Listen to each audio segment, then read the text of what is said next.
Welcome back to the EWB podcast. I'm your host, Kayla, and today we have something special. Our travel team just returned from Ghana after assessing the progress of our ongoing project, and they're here to share what they saw. I'm joined with Brian and Connor, two members of the travel team, who were on ground collecting data, meeting with the community, and evaluating the system firsthand. Let's get into it. To start us off, can each of you introduce yourselves and share your role in the travel team? Yeah, absolutely. My name is Brian York. I'm an electrical engineer major here at Iowa State in my senior year. And within the Engineers Without Borders Club, I help serve on the MEP team. And so that involves all the progress we make at the clinic site and some of the ASHRAE grants we work on as well. And so my role in the travel team was working on both of those projects to look at what maintenance steps need to continue to be done, but also look to see, what can we do in the future as far as putting the next steps on at the clinic. And also, how can we look forward to the different ASHRAE projects we're hoping to do coming this semester and in the future as well. All right. Yeah. And my name's Connor. I'm a third-year mechanical engineering student here at State. And for this travel team, I was in charge of meeting with our partners at Self-Help International, which is an NGO based out of Iowa but has offices up in ULO, focusing on agriculture and community nutrition and a few other pretty neat initiatives that they've been working on. So Brian and I ended up spending a lot of the trip dealing with our great partners, Constantine and Lawrence up there, and Mr. Benjamin Kusi. So we had a great time. Absolutely. Yeah. all right. When you guys first arrived in the community, what stood out to you most? Honestly, the people. It's Yeah. so different from the U.S. in terms of attitude. So they're very excited to see you. Like, we got out of the van on our first day there and immediately just got the biggest hug from people I'd never even seen pictures of before, let alone speak to or know at all. And then walking around the community, everybody's waving at you. Everyone's so excited to see you. And that's not just you, that's like local people greet local people as well. Everyone's just very welcoming and very excited to see you and ask you about how your day is, and just something you don't really see here at State. I mean, if you're on campus here, you're lucky if you get like a nod or a smile from a stranger. Right. But strangers want to come up and shake your hand and ask you how you're doing, and Absolutely. it was great. Yeah, and even on top of that, once the day ends, when you're working and everything, there's a lot more kind of community involvement, community engagement as well, where there might be a pickup volleyball or pickup soccer game that might happen out at the school courtyards or the church courtyards that way. And so kind of just to see that morph into something that really blends everybody together and is like a unique identity that really says, this is ULO. This is what we're all about. This is how we're here together to support one another. And it was just awesome to see because, as Connor said, that's not something where we have clubs and everything here, but it's taken to a whole nother level over in ULO. Wow. Okay. Did you guys feel anything different from what you expected based on our remote data? Yeah, I think one of the biggest things that we did find, or at least found a little troubling, is that there's so much preparation that goes into a travel team. You rely a lot on the experiences from previous travel teams, people who went, trying just to understand their stories, all their experiences and everything. But there also comes a time when you come and are in country where all that preparation comes to a head, and inevitably there's something you haven't planned for. And so just trying to go ahead and use that real world experience, really apply what you've learned on an engineering side in college to really say, what's the issue? What's really kind of the root of the issue? And how can I go about and solve that? In ULO, we were only there for about 2 weeks or so. And so it's really important to really have that timeline important and really on the top of your mind there. And so being able to say and face those challenges, whatever they may be, and saying, how can we overcome them? How can we really make sure that this whole trip is as progressive and, as important to everybody, and we can get everything done that we need to, is super important for everybody there. Brian's completely right. I mean, we had a schedule drawn out. We had planned what we wanted to do throughout this whole trip, but things change just in an instant based off anything. You know what I mean? And it's really nice to have that flexibility because you get to the community and you have an idea of what you want to implement or what the community needs, and maybe they tell you that we need to pivot. They need something different. There's a different priority. That's a good thing. That means that we can redirect, and the schedule's flexible enough that we can do what needs to be done for them without having to strictly hold on to that schedule. But unless you're prepared for that inevitable sudden change that's going to come and throw a wrench into your entire day or maybe your week, then you might be in trouble. But it's a good thing. In the end, it's a good thing. Right. And for those who may not know about the Ulo area, Ulo is a very small rural village, maybe approximately less than 1,000 people that live in Ulo.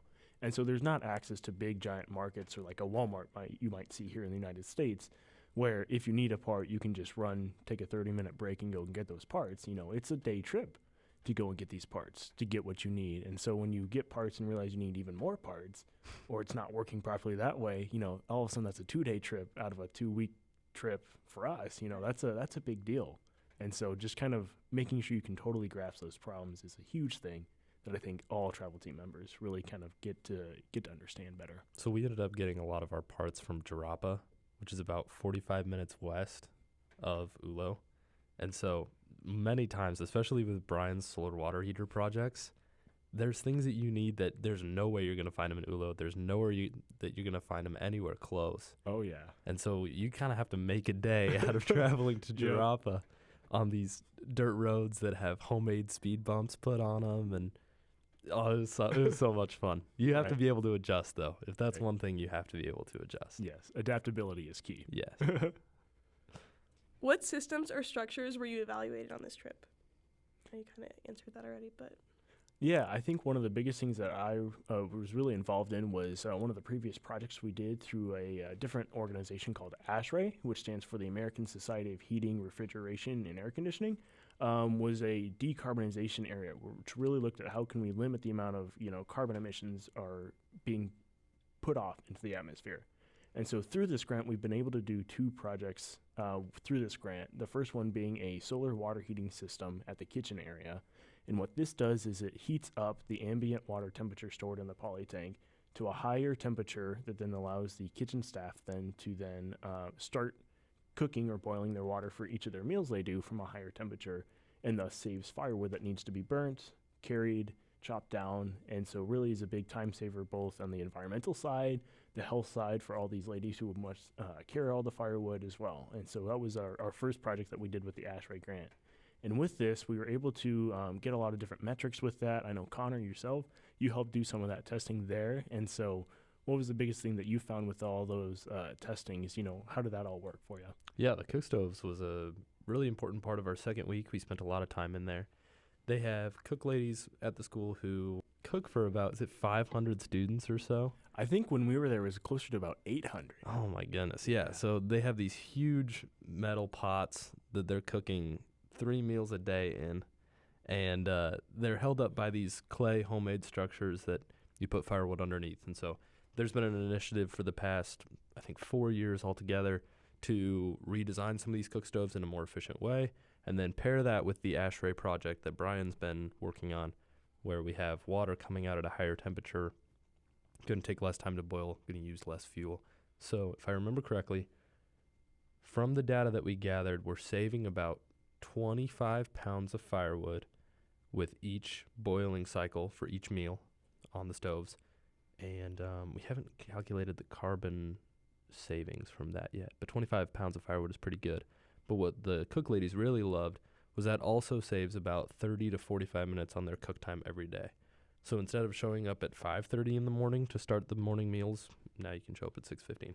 Wow. And I think they appreciate that. So. Absolutely. And I think just looking at those metrics are great for any project, engineering or not, but it's something that as Engineers Without Borders members here is something that's also important to remember, is that there's the implementation of the project, there's the maintenance of the project, and then there's the evaluation of it as well. And so that's something that we really tried to be very mindful of this trip, is that evaluation and that maintenance step with it as well, is to take those statistics that Connor had mentioned and then really try to see, is this working as we thought? Is this having the right benefit that we thought? And is this actually benefiting the people who are using it that way? Because the last thing that anybody wants is, the famous problem of the $10,000 doorstep, where you can drop off this very high-tech problem, but if there's no way to maintain it, fix it, if it breaks, it's just another thing sitting in the corner. And so having these systems that are both functional, bought in Ghana, that, affect and can be used by all the kitchen ladies, everyone there at the kitchen stove, is really impactful. And those metrics, as Connor pointed to, is something that's like, this information will be used throughout the club. I know personally I'll use it in my project that we work at the clinic, but can be used for years down the road. Who knows what direction this club might take. Brian, that makes a great point. That's actually our second time collecting that data on this trip, and we've seen the same efficiency more or less from both years. So it's good to see that the system is continuing at an expected rate. Absolutely. Nice. And this wasn't the only project that we did some maintenance steps on with as well. I know personally we're at the boys' dorm where our second iteration of the ASHRAE grant took place, where we had a solar project that would supply the lights and fans for all the boys in the boys' dorm, so they could use those at night or in the morning and whenever they felt as well. And so with this system, it was installed in May of 2024, and so now have had about 6 months of data collection to really see how is it working. And now, when we went in January, be able to, collect both quantitative and qualitative data about how the system is working, what's working right, what's maybe could be improved in the future, and how can we go about that both, at this system, but take the information gathered here and apply it towards the clinic, apply it towards maybe future projects we may do throughout the school system, throughout ULO.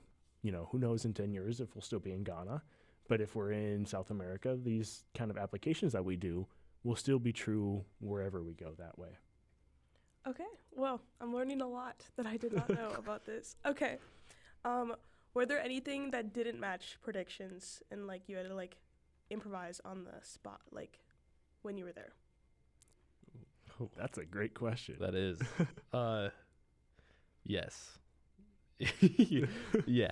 There's a lot that you have to do that is not planned for, that gets asked of you by community members, and it's better if you just kind of jump in and help and see what you can offer. Just kind of going with the flow there. Help me think of some examples specifically that we can talk about. Yeah, I know kind of getting into all of this, one thing that differs a lot from here in the United States is we're used to when we say we have a meeting at a certain time, say 2 p.m., you usually show up and the meeting starts at 2 p.m. We kind of joke and call it Ghana time there, where if the meeting starts at 2 p.m., it could start at 2:30, 3 o'clock, 3:15. And so it's kind of where we're like to be prompt and adjust to that schedule.